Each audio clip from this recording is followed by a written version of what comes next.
अस्सलाम वालेकुम तमाम देखने वालों को। शाह महमूद कुरैशी तहरीक इंसाफ के सीनियर तरीन रहनुमा जिन्हें सबसे कम अहमियत दी जाती है तहरीक इंसाफ के अंदर, उन्होंने जेल से कोट लखपत जेल से एक अहम पैगाम भेजा है। इस हवाले से आपको बताने वाला हूँ। साथ साथ हम बात करेंगे बैरिस्टर गौहर आज गिलगित बल्तिस्तान पहुंच गए इलेक्शन मुहिम के हवाले से। 7 जून को इलेक्शन है, आप जानते हैं।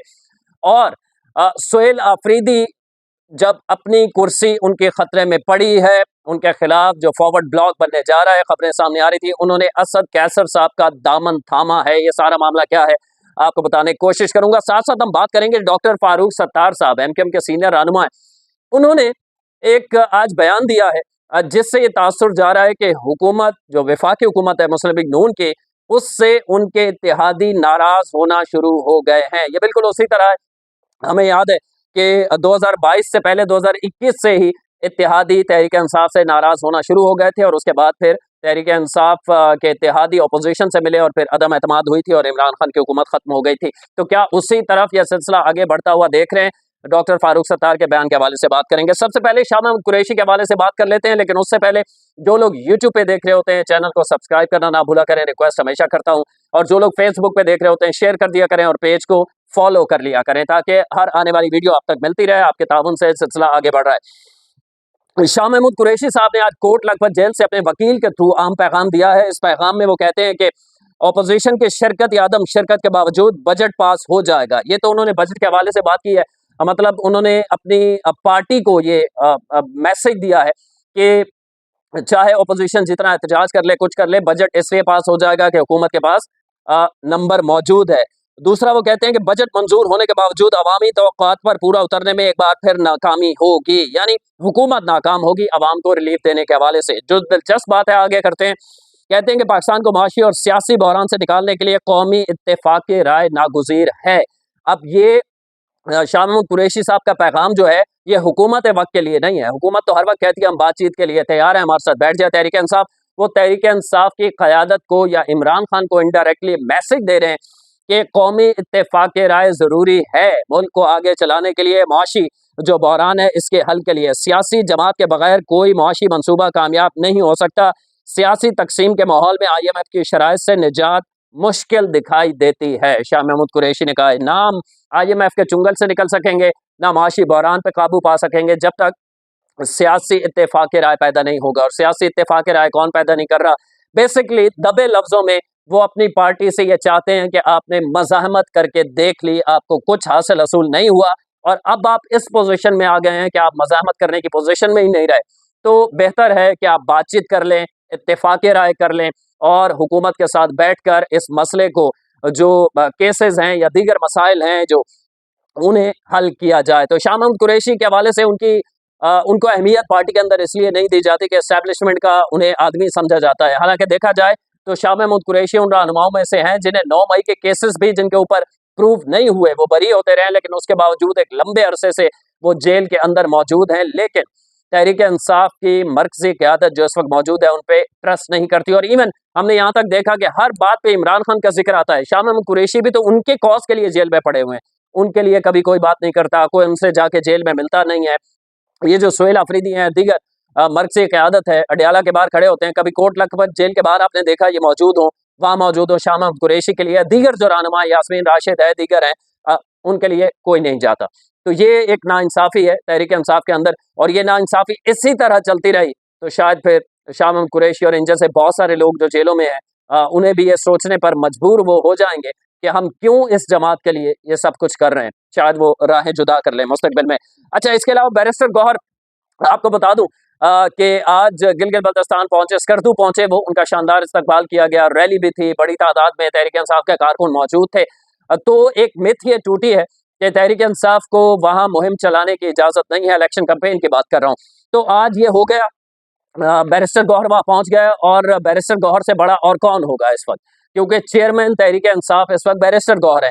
तो उन्हें अगर नहीं रोका गया तो फिर जो प्रोपेगेंडा तहरीक इंसाफ कर रही थी कि हमें रोका जा रहा है। असद कैसर का मामला यह था कि ट्रैफिक जैम थी जिसकी वजह से वहां पर जो फ्लाइट थी उनके इस्लामाबाद से वो मिस हो गई। सिर्फ असद कैसर की मिस नहीं हुई थी, ख्वाजा साद रफीक भी सीनियर रहनुमा है मुस्लिम लीग नून के, वो भी नहीं पहुंच पाए थे उस ट्रैफिक जैम की वजह से, जिसकी वजह से उन्होंने फेसबुक पे भड़ास भी निकाली थी, लेकिन वो आज वो भी पहुंचे हैं। तो ये है। आज जी इस खबर के हवाले से कि असद कैसर का दामन बिलाखिर थामा गया है सोहेल अफरीदी की जानिब से। एक तरफ तो शफी जान 2 रोज से कह रहे थे कि कोई फॉरवर्ड ब्लॉक नहीं है और अपने यूट्यूबर्स को तहरीक इंसाफ ने लगाया हुआ था, कोई नाराज नहीं है, कोई फॉरवर्ड ब्लॉक नहीं है, कुछ नहीं होने वाला। लेकिन आज खुद जब कल पार्लिमानी कमेटी का जो इजलास हुआ है उसके अंदर 30 एमपीएस नहीं पहुंचे, तो फिर आज एक कमेटी, सियासी कमेटी बनाई गई है और असद कैसर को उसकी सरबराही दी गई है। कौन कौन शामिल होगा आपको बताता हूं। जो इस बात का सबूत है कि फॉरवर्ड ब्लॉक भी मौजूद है, नाराजगियां भी मौजूद हैं और तहरीक इंसाफ के अंदर इस वक्त उनके वजीर आला सोहेल अफरीदी जो हैं वो परेशान हैं, क्योंकि अपनी सीट उनकी जाती हुई नजर आ रही है। इससे पिछली वीडियो में मैंने आपको बताया था कि अली अमीन गड्ढापुर पर तोल रहे हैं कि एक दफा फिर वो वजीर आला बन जाए, लेकिन उनका बनना मुझे मुश्किल इसलिए नजर आता है क्योंकि JUI फे नहीं चाहती कि डेरा इस्माइल खान का कोई शख्स वजीर आला बने और डेरा इस्माइल खान से ही अली अमीन गंडापुर का ताल्लुक है। अली अमीन गंडापुर डेरा इस्माइल खान से उसकी वजह मैंने पिछले वीडियो में मुख्तसरन आपको बता देता हूँ, डिस्कस किया था कि मौलाना फजलुर रहमान हुकूमत में हो या अपोजिशन में हो, डेरा इस्माइल खान अपना जो उनका डिस्ट्रिक्ट है वहां पर उनकी चलती है। इवन के पुलिस के तबादले, DPO DCO, तो वो नहीं चाहते कि यहाँ से कोई वजीर आला हो और ये मामला वो देखे। तो अपोजिशन में होने के बावजूद भी मौलाना फजलुर रहमान इतना असर और रसूख रखते हैं अपने डिस्ट्रिक्ट में कि वो चाहते हैं कि उनकी चलती रहे। मैंने पिछली वीडियो में आपको बताया भी था कि मेरे प्रोग्राम में ही कामरान मुर्तजा साहब आए थे, JUI फे के सीनियर रहनुमा। उन्होंने कहा था कि हमें जब सोहेल अफरीदी अभी नहीं बने थे और गंडापुर थे, तो उन्होंने कहा था कि हमें PTI से इख्तलाफ ये है कि गंडापुर को हटा दें, PTI हुकूमत करती रहे, अपना नया वजीर आला बना ले, हमें कोई एतराज नहीं है। तो सबसे बड़ी अपोजिशन जमात अब JUI फे है, तो गंडापुर अगर अपने उस फॉरवर्ड ब्लॉक के साथ अपोजिशन को मिलाते हैं और सोहेल अफरीदी के खिलाफ अदम एतमाद की तरफ जाते हैं, तो फिर क्या होगा? फिर होगा ये कि JUI फे सबसे बड़ी अपोजिशन जमात जिनके 18 नंबर है सूबाई असम्बली में KPK के, उसके बाद 17 नंबर मुस्लिम लीग नून का है, 10 नंबर पीपल्स पार्टी का है और 4 ANP के हैं। तो JUI उन्हें सपोर्ट नहीं करेगी। फिर दूसरी सूरत यही हो सकती है कि उमर अयूब का भाई जो है वो भी मैदान में है, असद कैसर का भाई भी मैदान में है, इस हवाले से भी खबरें आ रही हैं। तो ये एक वजह है जिसकी वजह से मैं ये समझता हूँ कि गंडापुर नहीं, अगर सोहेल अफरीदी चले भी जाते हैं तो कोई और बन जाएगा, गंडापुर दीवारी नहीं आनी। ठीक है, एक तो ये है। सियासी कमेटी जो बनाई है PTI खैबर पख्तूनख्वा में इख्तलाफात और 6 रुकनी ये कमेटी बनाई गई है। सोहेल अफरीदी अपनी नौकरी बचाने की कोशिश कर रहे हैं। सूबाई सदर जुनैद अकबर ने सूबाई सदर जो है जुनैद अकबर, उन्होंने असद कैसर की सरबराही में एक कमेटी तश्कील दी है। ज़ाहिर है उनका इख्तियार है ये फैसला करने का। इस कमेटी की सरबराही जो है असद कैसर करेंगे। स्पीकर बाबर सलीम स्वाति इसमें शामिल हैं। सूबाई general secretary Ali Asghar Khan इसमें शामिल हैं। सूबाई वज़रा में मीना खान, अकबर अयूब और PTI पेशावर रीजन के सदर आतिफ खान का नाम भी इसमें शामिल है। अब ये कमेटी जो है इसका काम यह होगा, जो 25 से 30 अरकान नाराज हैं उन्हें मनाने की कोशिश करेंगे। और यहाँ तक मैंने कल आपको वीडियो में बताया था कि मरकजी क़यादत तहरीक इंसाफ की है जो खुद कह रही है कि कुछ ले दे के इनके एडजस्टमेंट करें और इनका मामला सॉल्व करें ताकि सोहेल अफरीदी का सिलसिला चलता रहे। और इसमें यह भी कमेटी में मजीद कहा गया है कि तहरीक तहफ़्फ़ुज़ आईन पाकिस्तान से भी इस हवाले से मुशावरत की जाएगी, इनको मनाने के हवाले से, और उनसे भी राय ली जाएगी। एक तो ये मामला है। पहले आप कहते रहे शफी जान कोई फॉरवर्ड ब्लॉक नहीं है, कोई नाराज नहीं है, हम जमीन तंग कर देंगे। अब खुद कमेटी बना दी है कि फॉरवर्ड ब्लॉक को मनाना है कि आप फॉरवर्ड ब्लॉक ना बनाएं। इसका मतलब यह है कि 2 रोज से शफी जान साहब टीवी पे झूठ बोल रहे थे। आज जी सबसे अहम खबर मेरे सामने आई और मुझे हैरत हुई कि जब से डंग निकला है ना,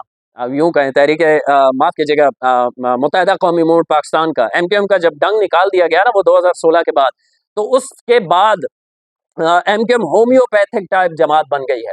तो वो इतने बड़े बड़े मुतालिबात नहीं करती, बस वो कहते हैं कि जिस राह में सब बह रहे हैं साथ साथ चलते रहो, बहते रहो और हुकूमत का हिस्सा बने रहो। हल्की हल्की मौसीकी होती है लेकिन इस तरह खुलेआम बात नहीं करते। डॉक्टर फारूक सत्तार ने आज कहा है कि बजट 2026-27 के लिए कामरान टिसोरी के बतौर गवर्नर सिंध बहाली हमारी रेड लाइन है।